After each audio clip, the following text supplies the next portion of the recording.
தேசிய ஜனநாயக கூட்டணியில் எந்தெந்த தொகுதிகளில் எந்தெந்த கட்சிகள் போட்டியிட இருக்கின்றனர் என்ற ஒரு அறிவிப்பு தற்பொழுது அதிகாரப்பூர்வமாக கையெழுத்தாகப்பட்டு வெளியாகியிருக்கிறது.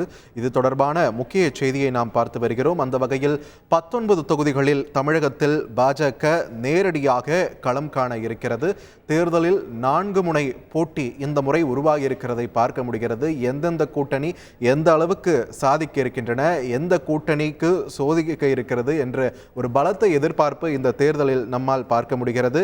அந்த வகையில் தற்பொழுது 19 தொகுதிகளில் பாஜக போட்டியிட உள்ள நிலையில் கூட்டணி கட்சிகளான அமமுக, இந்திய மக்கள் கல்வி முன்னேற்ற கழகம், தமாக, பாமக உள்ளிட்ட கட்சிகளும் எந்தெந்த தொகுதிகளில் போட்டியிட இருக்கின்றன என்ற பட்டியல் வெளியாகியிருக்கிறது.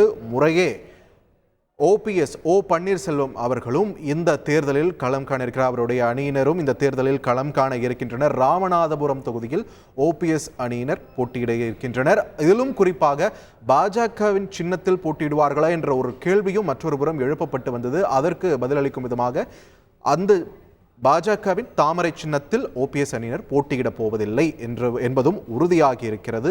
எந்த சின்னத்தில் போட்டியிட இருக்கிறார்கள் என்ற ஒரு எதிர்பார்ப்பையும் தற்பொழுது இது எழுப்பியிருக்கிறது. அதே வேளையில் பாமக 10 தொகுதிகளில் போட்டியிட இருக்கக்கூடிய நிலையில் எந்தெந்த தொகுதிகளில் போட்டியிட இருக்கிறது என்று பார்த்து விடலாம்.